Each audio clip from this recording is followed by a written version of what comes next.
In its magically beautiful setting by the Golden Gate, the Palace of Fine Arts, the last surviving memory of the Phantom City, still proudly stands in stately grandeur, and where palace of fairyland have been replaced by countless homes. Turning back the pages of time, we find President William Howard Taft breaking ground on February the 25th, 1911, for the Phantom City. And then, after an army of architects, artists, and engineers had dreamed their best dreams and had brought them to life, it was ready. Magnificent courts and fountains, its walls of creamy travertine, its ever-blooming gardens stretching along the shores of the Golden Gate. At a signal from President Wilson, the fountain of energy burst into activity. The gates were thrown open and the world had its first glimpse of the Phantom City.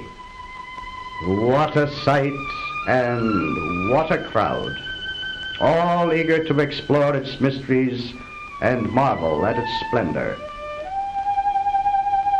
Mayor James Rolfe Jr. dedicated the Phantom City.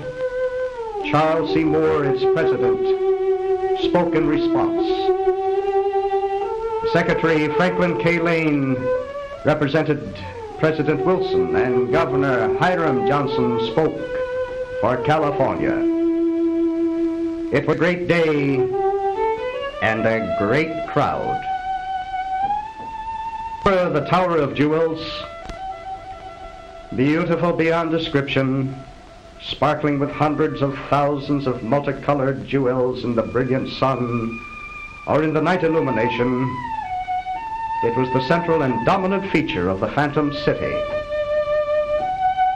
In the center of the lovely South Gardens, the Fountain of Energy, flanked on either side by twin mermaid pools, greeted the eye of the visitor.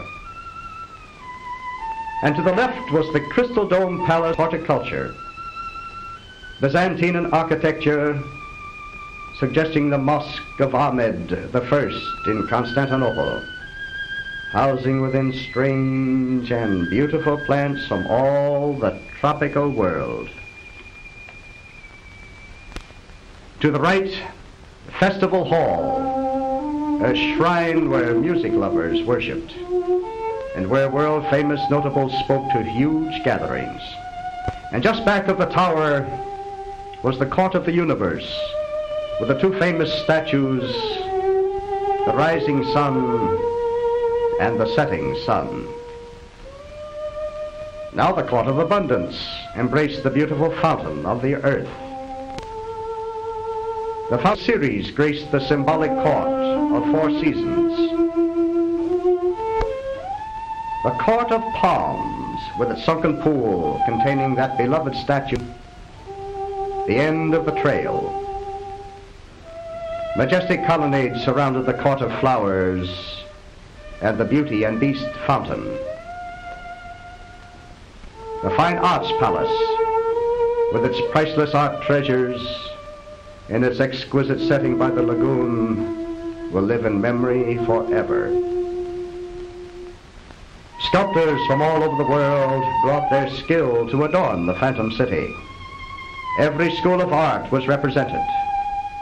Palaces and courts and fountains all carried their quota of sculptural beauty. These few statues are but a reminder of the countless others just as lovely. And the distances were magnificent. Now here's a glimpse down the Avenue of Palms, a vision of breathtaking beauty. Machinery Hall Avenue led past the largest wooden building ever constructed, and where was staged the only indoor flight in aviation history. There's only a time for a glimpse of the many state and foreign buildings, picturesque and individual, and housing rare exhibits from the far corners of the earth.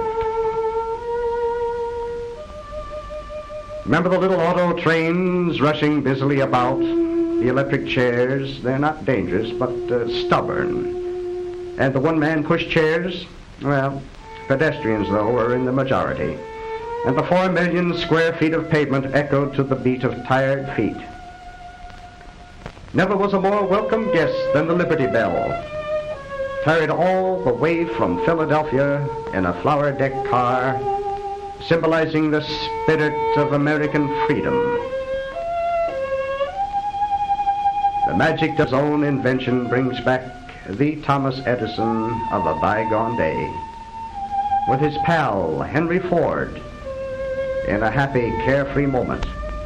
And just look at this automobile race. Here they come, with all 2 cylinders roaring. Hey, hey, hey, look out there. Not even 4-wheel brakes would slow up these speed demons. Styles have changed since 1915, haven't they?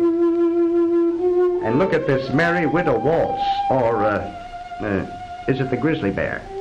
No, don't laugh. You dance that way too. You know, look, it was on the playground of the Phantom City, a mile of gaiety. And do you remember Stella, the submarines, the aeroscope? You know, here all the nations of the earth came to play. The Indians shook their eagle feathers, the Samoans and the Maoris danced their ritual rhythms to tom-toms beating, and the Mexicans danced to the soft guitar. You know, I wonder where these little maypole dancers are today. But of all the concessions was the 5-acre miniature of the Panama Canal with real water, the locks and lakes and ships all performing for the delighted spectators who viewed the spectacle from a traveling train. Here are the Daffodil Girls, all dolled up to visit the Phantom City. You know, many organizations, long forgotten, paraded gaily through these grounds.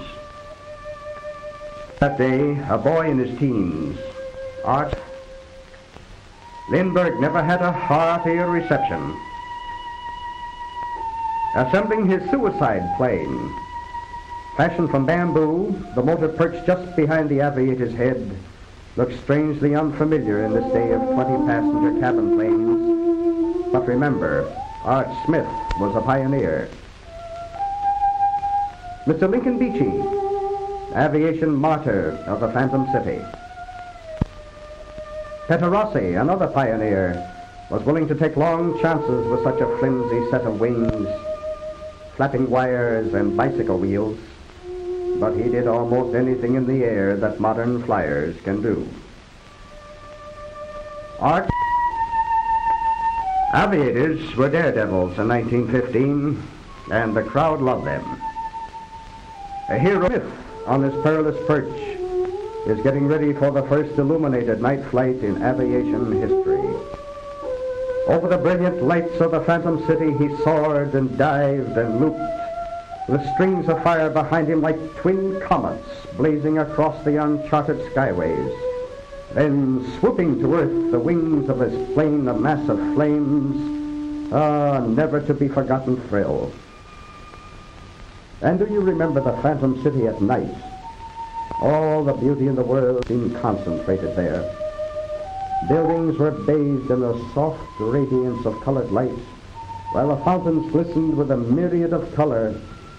Great rainbows were cast on clouds of steam, and there were no real clouds to reflect the light.